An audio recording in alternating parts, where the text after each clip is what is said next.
Hi అందరికీ నమస్తే. నా పేరు రాజేంద్ర కుమార్ గుండమల్ల, కుకుట్పల్లి కాంగ్రెస్ సోషల్ మీడియా.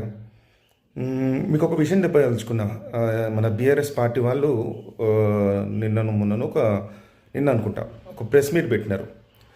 దాంట్లో ఎవరైతే కోఆర్డినేటర్స్ ఉన్నారో సోషల్ మీడియాకి సంబంధించి క్రిషాంక్ మన్నే, ఇంకా పార్టీ మీద జగన్మోహన్ రావు, సో ఇద్దరు కలిసి ఒక ప్రెస్ మీట్ పెట్టినాక ఈ పార్టీ మీద జగన్మోహన్ రావు అనే వ్యక్తి గతంలో వాళ్ళ ప్రభుత్వం ఉన్నప్పుడు 2021 నవంబర్ డిసెంబర్ నుంచి 2023 డిసెంబర్ వరకు ఒక పోస్ట్ హెల్డ్ చేసిండు. ఏది తెలంగాణ స్టేట్ టెక్నికల్ సర్వీసెస్ అని. అది అత్యంత కీలకమైన శాఖ తెలంగాణ గవర్నమెంట్లో, తెలంగాణ ప్రభుత్వంలో.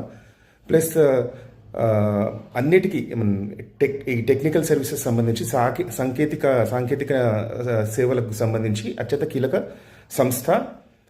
దానికి చైర్మన్గా పనిచేసిన వ్యక్తి ఇప్పుడు కోఆర్డినేటర్గా ఉన్నాడు, స్టేట్ కోఆర్డినేటర్.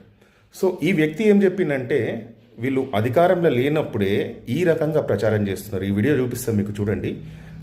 అధికారం లేనప్పుడే ఇంత దారుణంగా తప్పుడు ప్రచారాలు, అబద్ధాలు చెప్తున్నారంటే మీడియా ముఖంగా ప్రజలను తప్పుదోవ పట్టిస్తూ, అధికారంలో ఉంటే ఇంకెంత దారుణాలు చేసిండొచ్చో మీరు అర్థం చేసుకోగలరు.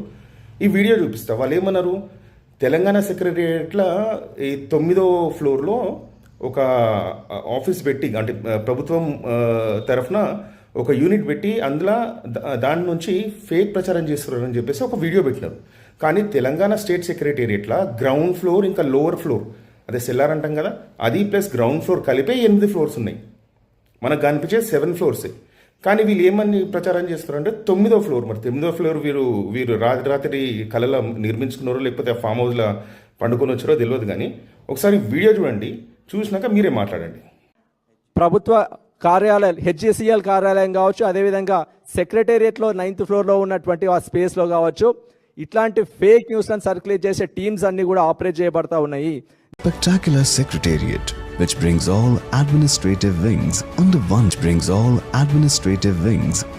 చూస్తున్నారు కదా, 9వ ఫ్లోర్లో ఒక టీం పెట్టుకొని ఫేక్ న్యూస్ సర్క్యులేట్ చేస్తున్నారు అని చెప్పేసి ఎంత అబద్ధాలు మాట్లాడుతున్నారు, ఎంత తప్పుడు సమాచారం ప్రజలకి చేరిస్తున్నారంటే, ఒక బాధ్యత గల ఇది ప్రతిపక్షంలో ఉండి నిజాలు మాట్లాడాలి. కానీ ఇప్పుడే ఇన్ని అబద్ధాలు మాట్లాడుతున్నారంటే గతంలో ఎన్ని అబద్ధాలు మాట్లాడిండొచ్చు, ఇంకా ఇంత పబ్లిక్ని మిస్లీడ్ చేసిండొచ్చు.